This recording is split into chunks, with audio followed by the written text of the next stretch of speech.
Hello, എല്ലാവർക്കും നമസ്കാരം. നമ്മുടെ പുതിയൊരു വീഡിയോയിലേക്ക് സ്വാഗതം. ഇന്ന് ഞങ്ങൾ മുണ്ടക്കയത്തുള്ള നമ്മുടെ ഒരു ചങ്കിൻ്റെ കല്യാണത്തിൻ്റെ വിശേഷങ്ങളായിട്ടാണ് വന്നിരിക്കുന്നത്. അപ്പോൾ കല്യാണത്തിന് കൂടാൻ വേണ്ടി ഞങ്ങൾ തലേദിവസം ഇവിടെ വന്നിരിക്കുകയാണ്. ചെറുക്കന് മധുരം വെക്കാനുള്ള സാധന സാമഗ്രികളെല്ലാം റെഡിയാക്കി ഇവിടെ കാത്തിരിക്കുന്ന കാഴ്ചയാണ് നമ്മൾ വരുമ്പോൾ കാണുന്നത്. പയ്യനെ പിടിച്ച് എല്ലാവരും കൂടെ ആനയിച്ച് ഫ്രണ്ടിൽ കൊണ്ട് ഇരുത്തിയിട്ടുണ്ട്. ചെറിയ നാണമൊക്കെ ഉണ്ട് ആശാൻ്റെ മുഖത്ത്. ആരാദ്യം മധുരം കൊടുക്കുമെന്നുള്ള ആ ഒരു ആശങ്ക മാറ്റിക്കൊണ്ട് അളിയൻ മുമ്പോട്ട് കടന്നു വന്നിരിക്കുകയാണ്. അളിയൻ്റെ വക ആദ്യം മധുരം കൊടുത്തു, പിന്നെ പെങ്ങൾ, പിന്നെ അവിടെ നിന്നവരും വന്നവരും അപ്പനും അമ്മയും എല്ലാവരും വാരിക്കോരും മധുരം കൊടുക്കുന്ന ഒരു കാഴ്ചയാണ് കാണുന്നത്.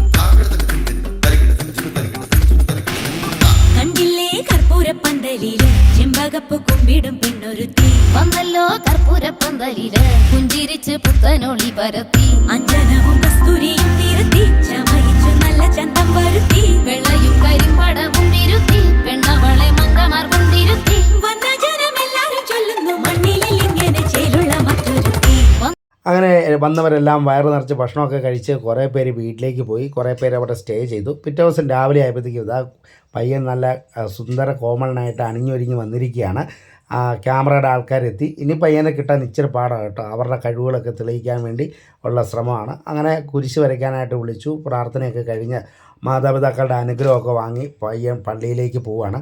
ഇന്ന് പയ്യൻ്റെ ദിവസം മാത്രമല്ല, ഞങ്ങളുടെയും കൂടെ ദിവസമാണെന്ന് കാണിച്ചുകൊണ്ട് പെങ്ങന്മാരൊക്കെ അണിഞ്ഞൊരുങ്ങി പള്ളിയിലേക്ക് പോവുകയാണ്. നമ്മുടെ പയ്യൻ്റെ കസിൻസാണ്. അവരുടെ മുഖത്തൊക്കെ ഒരു കല്യാണം കൂടാനുള്ള ഒരു സന്തോഷം നമുക്ക് കാണാൻ പറ്റുന്നുണ്ട്.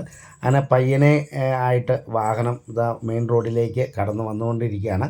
വീടിൻ്റെ അടുത്തുനിന്ന് വളരെ കുറച്ച് ദൂരമേ ഉള്ളൂ ഈ ദേവാലയത്തിലേക്ക്. ഒരു ചെറിയ മനോഹരമായ RC റോമൻ കാത്തലിക് ദേവാലയമാണ്. അങ്ങനെ ഐശ്വര്യമായിട്ട് പള്ളിയിലേക്ക് ചെറുക്കനും പെണ്ണും കടന്നു വന്നിരിക്കുകയാണ്. ഇന്ന് ഇവരുടെ ജീവിതത്തിലെ ഒരു പ്രധാനപ്പെട്ട, ജീവിതത്തിലെ ഏറ്റവും പ്രധാനപ്പെട്ട ഒരു ദിവസം തന്നെയാണെന്ന് പറയാം. അങ്ങനെ വിവാഹത്തിൽ പങ്കെടുക്കാനായിട്ട് വന്നിരിക്കുന്ന എല്ലാവരും ചെറുക്കൻ്റെയും പെണ്ണിൻ്റെയും പിന്നാലെ ദേവാലയത്തിലേക്ക് കടന്നു വന്നിരിക്കുകയാണ്. അങ്ങനെ അവരുടെ മനോഹരമായ ഒരു ദിവസം, ഒരു നല്ല കുടുംബജീവിതം വളരെ പ്രതീക്ഷയോടെ അവർ കടന്നു വന്നിരിക്കുകയാണ്. അപ്പോൾ അവരുടെ പ്രാർത്ഥനകളിൽ നമുക്കും പങ്കുചേരാം.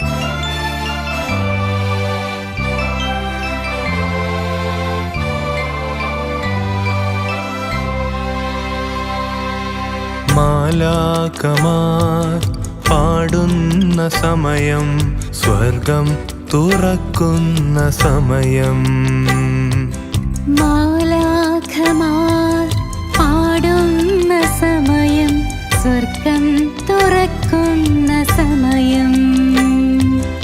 ഏതേൻ കുടുംബത്തിൽ കർത്താവാം ദൈവം അനുഗ്രഹം ചൊരിയുന്ന സമയം. ഏതേൻ കുടുംബത്തിൽ കർത്താവാം ദൈവം അനുഗ്രഹം ചൊരിയുന്ന സമയം. വലിയൊരു യുദ്ധം കഴിഞ്ഞ സന്തോഷവും സമാധാനവും ആ ചെറുക്കൻ്റെ പെണ്ണിൻ്റെ മുഖത്ത് നമുക്ക് കാണാൻ പറ്റുന്നുണ്ട്. അപ്പോൾ കല്യാണം കഴിഞ്ഞാൽ അടുത്ത പരിപാടി എന്താണെന്ന് നമുക്കറിയാമല്ലോ അല്ലേ. അപ്പോൾ നമ്മൾ പാരിഷ് ഹാളിലേക്ക് എത്തിയിരിക്കുകയാണ്. വളരെ മനോഹരമായി അറേഞ്ച് ചെയ്തിരിക്കുന്ന ആ ഒരു പാരിഷ് ഹാളിൽ ചെറുക്കൻ്റെയും പെണ്ണിൻ്റെ അപ്പനും അമ്മയും തിരിയൊക്കെ കത്തിച്ചുകൊണ്ട് ചെറുക്കനും അവർ രണ്ടുപേരും ഒരു കേക്കൊക്കെ മുറിച്ച് പരസ്പരം മധുരം പങ്കുവെച്ചുകൊണ്ട് ഒരു പുതിയ കുടുംബജീവിതത്തിലേക്ക് കടന്നിരിക്കുകയാണ്. അതിന് അടുത്ത് ഫുഡ് കഴിക്കുക എന്നുള്ള പരിപാടിയാണ് കേട്ടോ. അപ്പോൾ ഫുഡൊക്കെ അറേഞ്ച് ചെയ്തിട്ടുണ്ട്. അപ്പോൾ എല്ലാവരും ഫുഡ് കഴിക്കുന്ന തിരക്കിലേക്കൊക്കെ പോയി. അപ്പോൾ ഞാൻ ക്യാമറയായിട്ടൊക്കെ ഇങ്ങനെ നടന്നുകൊണ്ടിരിക്കുന്ന സമയത്ത് അൺഎക്സ്പെക്റ്റഡായിട്ട് ചില സ്നേഹപ്രകടനങ്ങളൊക്കെ കാണാൻ പറ്റി. അതൊക്കെ ഇങ്ങനെ ക്യാമറയിൽ പകർത്തിക്കൊണ്ട് ഞാനിങ്ങനെ മുമ്പോട്ട് പോയിക്കൊണ്ടിരിക്കുകയാണ്. അപ്പോൾ അടുത്തത് ഫുഡൊക്കെ കഴിച്ച് കഴിഞ്ഞിട്ട് പെണ്ണും ചെറുക്കൻ്റെ വീട്ടിലേക്ക് എത്തി. ചെറുക്കൻ്റെ അമ്മ ഒരു തിരിയൊക്കെ കത്തിച്ച് വെച്ച് കൊടുത്ത് പെണ്ണ് വലതുകാല് വെച്ച് വീട്ടിലേക്ക് കയറി. അപ്പോൾ നല്ലൊരു വിവാഹമംഗള ആശംസകൾ അവർക്ക് നേരുകയാണ്. നല്ലൊരു ദാമ്പത്യ ജീവിതം ആയിട്ട് മുമ്പോട്ട് പോകാൻ കഴിയട്ടെ എന്ന് പ്രാർത്ഥിക്കുന്നു.